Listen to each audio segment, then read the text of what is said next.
Hello world, my name is Leo and welcome to my final thoughts video for both Titan Souls and Death's Door.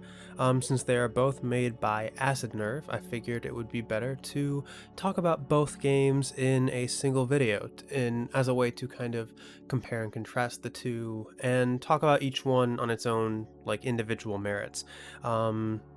As with all my discussion videos, I have notes in front of me, but all of this is off the cuff. So yeah, this is basically going to be my reflective thoughts on both games, and I want to start with Titan Souls since that's the one I played first. The first thing that comes to mind with Titan Souls is how simple yet effective the combat is and how good the boss fights are. I have written in my notes that the combat is good and very distilled.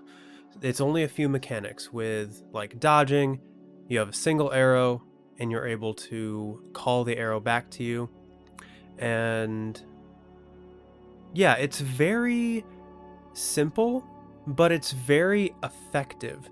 And I think the reason why it's effective is in combination with the bosses of each boss having a variety of mechanics, but also each boss dying in one hit and you also dying in one hit. It makes for a very interesting experience in a way that I think is very unique compared to other games. Like the mechanics, because there are so few of them, are incredibly easy to learn. But the bosses are what make it difficult to master. And I think that structure of the simple combat, the few mechanics combined with the variation of the bosses makes for a really cool experience. Like a very interesting. I don't play a lot of boss rush games, but this one was really cool, and it almost makes me want to try more of them. I don't know if other boss rush games have like simple mechanics. I would hope they would all have varied bosses, but in terms of mechanics, I don't know how complex they would all get. Um, but yeah, that combination I think is extremely effective when it comes to keeping the player hooked on like each encounter feeling like a puzzle where you have your mechanics and you're supposed to use those mechanics to work around whatever the boss throws at you. And I kept saying it during my let's play how each boss fight almost felt like a puzzle. So yeah, that was just really cool to me, and that was the very first thing I wanted to highlight. Another thing is the music. I'm going to be talking about it more in an upcoming music analysis video, but the music was surprisingly good. I don't remember it having very much like very many repeated motifs or themes. I think each track kind of more stood as its own thing. But the music was still very good. The instrumentation was solid. It was composed very well. I still need to actually go back and listen to those tracks to actually like dive deep into them, but there's no denying here that David Fenn is already showing that he is an extremely talented composer here. And even like with Avarice, how some parts of the song are in 7 and other parts are in 5. I love that song. I'm really looking forward to seeing if there are any other composition complexities in these tracks. But even if there are not, like the music is still good. But right off the bat, the main thing that I remember is it not there wasn't as many, yeah, like themes or motifs. Each track, like you had like the main Titan Souls theme that was in the open world, but each boss track, as far as I can remember, felt unique to that boss. Which makes sense given the structure of the game. There isn't really, and I guess that kind of leads into like the world and the lore and stuff like that. There isn't really a thematic through line here. There isn't really much of a story to go on, so you wouldn't really need a there isn't really a need for motifs or themes in the music here. It makes sense that they would structure it as each boss having its own track to make that boss feel unique. And yeah, that leads me into like the world.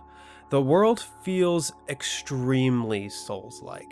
I don't know how much the devs were inspired by games like Dark Souls and other ones in the Souls-like genre, but I guess more than the world, what feels inspired by Souls-likes is the lore, or the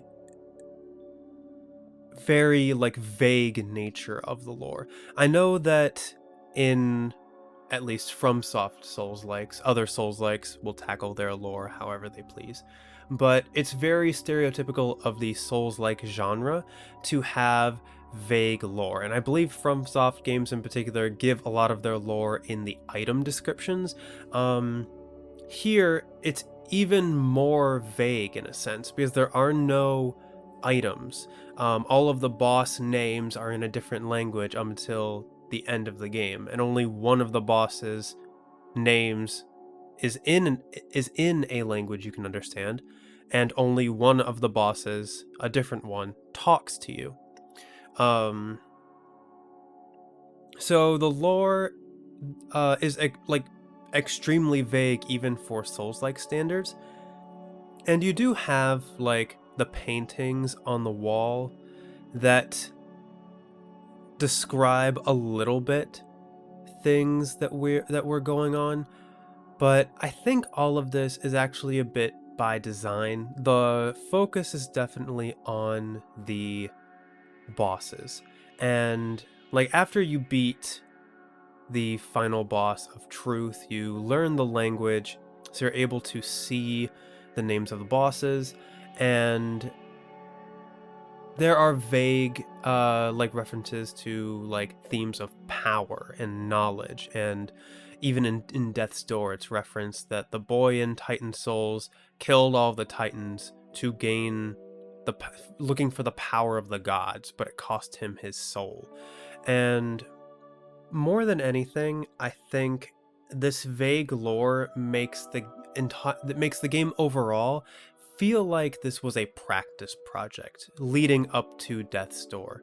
Like, there is such a heavy focus on the bosses and the dynamic between the player and the bosses when it comes to combat that it really does feel like story and lore, even though it's sprinkled in, what is not the focus here by any stretch of the imagination. The focus here is truly on the bosses. And I don't know, there could be an argument for like that could hurt the game because, you know, if you don't have a purpose for what you're doing, for why you're doing what you're doing, then, you know, it could feel pointless. It can make the whole endeavor feel pointless. But then again, I feel like the boss encounters are so strong in their own right that it kind of makes up for that. So yeah, not a whole lot to talk about for Titan Souls just because it is so simple. But a very solid experience overall. A really cool idea that was iterated on and explored with each boss encounter, I feel like. So extremely cool, and the ending was very satisfying with the like Truth boss fight and getting to be able to learn the language and stuff. That was all really cool. Moving on to Death's Door, again, the music is incredible. That's the first note I have, because what made me want to play Death's Door initially was hearing some of the music on Spotify. And here there is a striking difference. There's quite a few striking differences between Titan Souls and Death's Door. The music is certainly one of them, because the music in Death's Door, and I'll talk about it in a separate video more in depth, but the music has such a strong thematic identity that it's impossible to not get stuck in your head, and impossible to not love, in my opinion, because there are so many songs in the game that have the Death's Door theme, and every time it reappears, it is changed. Like, either the instrumentation is changed, or the instruments have changed, or the tempo has changed. Each time it appears in a song, it feels different, and it's usually incorporated with other themes of whatever's happening in the moment, so it feels very dynamic. It feels grounded, I guess. Like, having such a strong theme be repeated so often over the course of the game really grounds the music and the game in a way that I think enhances everything around it overall, because it gives the players something consistent to latch onto, in addition to the story and combat over the course of the game, which is really cool. I have written that the art styles for both games are really good. I do prefer Death's Door's art style just because it recorded better for some reason. But yeah, I really liked the color palette of both games. Death's Door in particular had a lot of variation in no, I guess both games had a lot of variation in their locations and their color palettes when it came to each location. But yeah, I really liked Death's Door's art style. The structure of the game, it feels like a Souls-like in terms of the combat a little bit, but it does feel more linear than what I'm used to seeing in terms of a Souls-like. And I guess, granted, I haven't played very many Souls-likes, but at least compared to the ones I have played, like Hollow Knight and Tunic, and I've played the demos for games like Lies of P and stuff like that, Death's Door feels a lot more linear in how it's structured, even if the areas themselves are open. Like, each area is locked off until you get a specific ability to be able to open up said area. Which I guess in a way actually makes it feel more like a Metroidvania, I guess. Which I actually hadn't thought of. I wouldn't think of Death's Door as a Metroidvania, but now that I'm actually thinking about it, it does have the progression of a Metroidvania, where you're getting different abilities to be able to unlock new areas and find new secrets. So maybe it's not structured like a Souls-like in terms of world and story. Maybe I'd actually more compare it to a Metroidvania. But one thing that I feel like is very Souls influenced in this one is the combat. The combat has more to it than in Titan Souls, and it does feel with a dodge roll and limited magic uses. It does feel more Souls-like in that regard, and I will say the combat is very good, and it does get better over time. I preferred the daggers my entire let's play, which were a lot of fun. Each of the abilities were fun, but as you got the enhanced versions of those abilities, I feel like that put the combat a bit more over the edge for me in terms of, okay, this is really starting to pick up.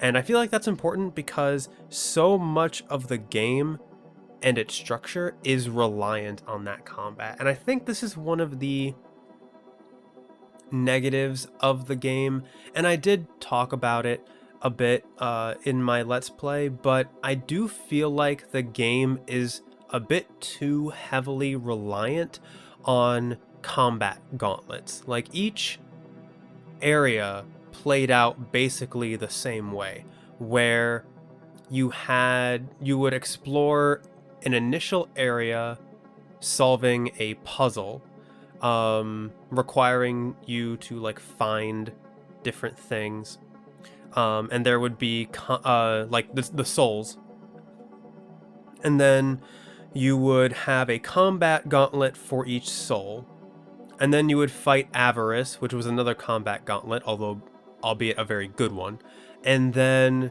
you would go down this long corridor segment that kept like looping in on itself, which was basically like combat gauntlet after combat gauntlet, like 2 or 3 combat gauntlets all packed into this one area, and then you would fight the boss. And that kind of structure to me feels it got repetitive for sure, especially because like knowing that these developers are so good at crafting bosses and boss encounters, to have the structure feel so reliant on combat gauntlets to where you're fighting grunts in like Death's Door, it was a little bit disappointing. I do wish there were more bosses in the game and less combat gauntlets, and even more like maybe even more mini bosses, and like a more variety between each mini boss. I feel like that would have been really cool as well. But the combat getting better definitely made up for it. I was having a lot of fun in like the old watchtowers, where I feel like the game could have really felt repetitive. I feel like the optional abilities that I got really helped it put it over the top for me. Plus, old watchtowers is a fun area, and the music is really cool, so that also helped. But yeah, I do wish there was less of a reliance on gauntlet style encounters where you were just fighting regular enemies. However, that being said, the enemy variety was very good, and the bosses that were there were also very good. Each one felt different and distinct from one another in true Acid Nerve fashion. Like Grandma had like the Urn Witch had all of her moves having to deal with pots, so she was like constantly throwing pots at you. And by the way, it was really cool how the shards of all of the pots stayed on the battlefield. That was insanely cool. The Frog King definitely felt like the most puzzly out of all of them. I think that one reminded me the most of a Titan Souls boss, because rather than just hitting him, you are having to keep in mind all of the blocks that he's getting rid of, and you need to make sure you're hitting his mace to bring all of the blocks back. So that one felt most like a puzzle to me, and again, because of that, felt the most like a Titan Souls boss. The Betty fight felt very like it was a classic boss encounter, but that doesn't mean it like felt bad. It actually felt really good. I liked it a lot more than the Yeti fight in Titan Souls, that's for sure. And then the Last Lord fight was and the Crow. The Grey Crow and the Last Lord were such good fights. The Grey Crow, from an aesthetics perspective and like the music and just the speed of that fight, and how all of the Grey Crow's animations like looked so visceral and like, not visceral, but like animalistic. That was insanely cool. That was such a good fight. And then the Last Lord essentially combining a bunch of mechanics from the other bosses into one fight, while also starting out with like this maze, a different kind of gauntlet, with like you having to run through these mazes while he's sending obstacles at you, which were really creative, with the like doors that were turning into bulls that were rushing you. That was really creative. I really liked that. Um,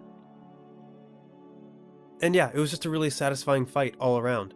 And the Gravedigger was very emotional, and it reminded me a lot of the.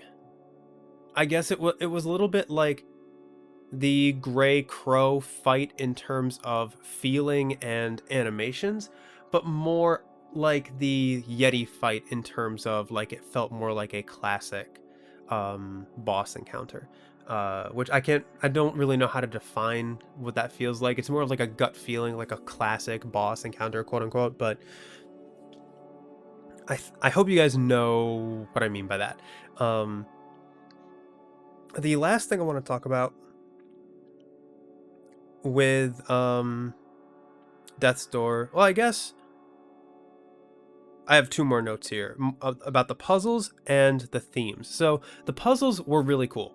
A lot of them, like there were a couple in there, in the main game, and then there were quite a few in the post game, like after you beat the Last Lord, and all of those puzzles, minus maybe the owl one, were incredibly satisfying. I actually wish there was more of those in the game. They reminded me a lot of Tunic.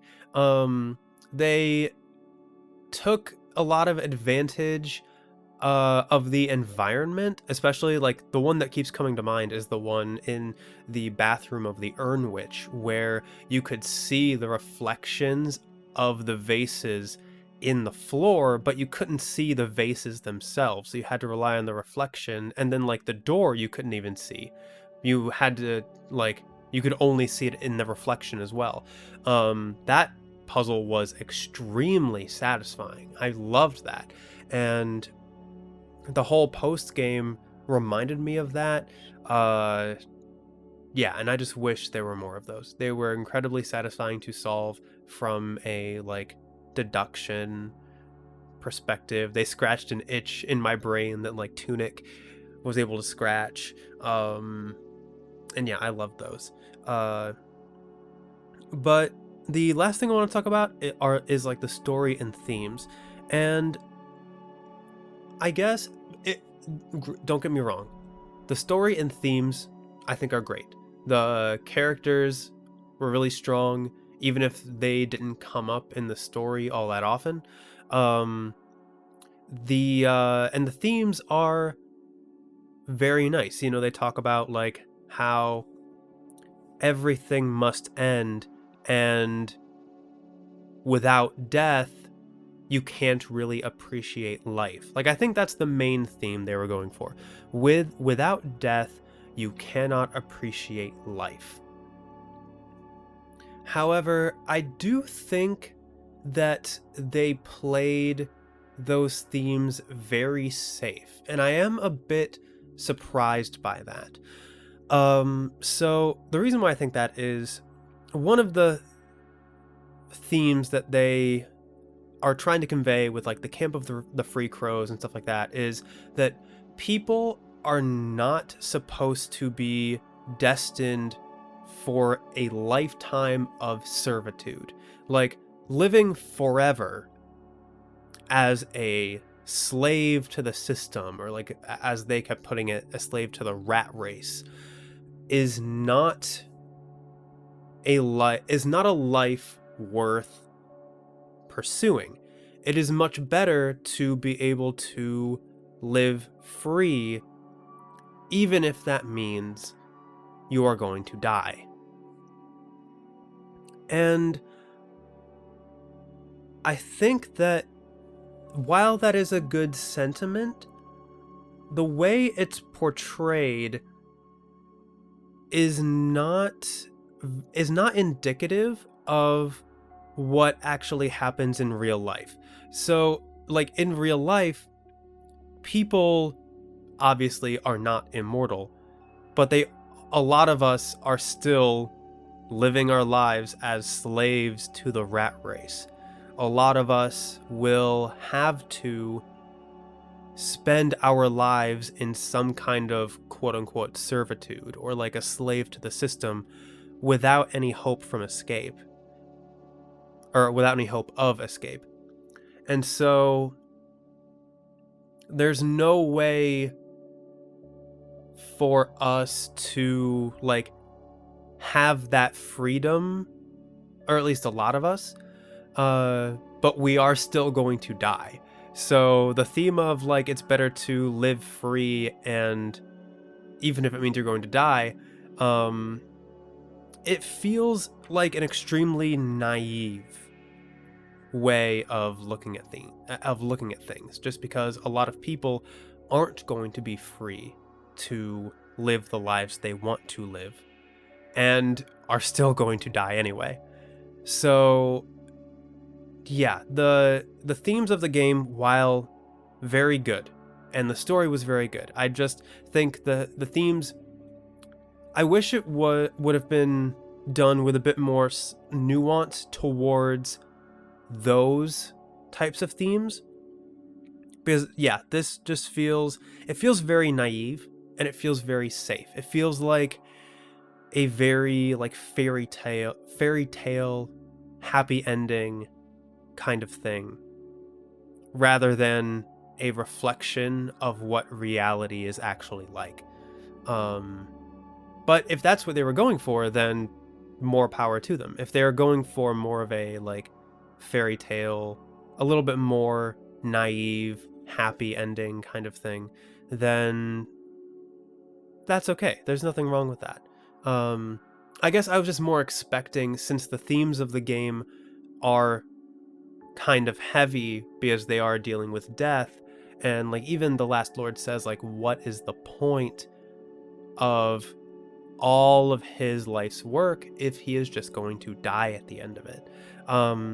That's a very philosophical question, and a very like, it's not necessarily a heavy topic depending on how it's discussed, but it's a question that does require a lot of thought and a lot of discussion, and there's a lot of like subtlety and nuance when it comes to how that question can be answered. And I was just a little bit surprised that that type of nuance and that type of questioning wasn't reflected in the story or the themes in a more realistic fashion, I guess. So yeah, I'd be very interested to hear your guys' thoughts on that. And I think that's all the notes I have. So I think that is where I'm going to end my discussion for my final thoughts. If I had to compare the two, I actually think they're a little bit too different to compare, because Titan Souls is good for its simplicity and its mechanics, and Death's Door definitely iterated all of that. It does have an extremely different feel to Titan Souls. It has a proper story. It has proper characters. It's structured extremely differently from Titan Souls. And while I do think some things in Death's Door were better, or some things could have been handled a little bit better, I do think both of them are extremely good experiences in their own right, and I would highly recommend them to anyone. But yeah, please feel free to let me know your thoughts in the comments below, particularly on the themes of Death's Door. I'm very interested to hear what your guys' thoughts are on that. But again, feel free to. I'd love to discuss anything else, any other thoughts you guys have of anything I said, in the comments.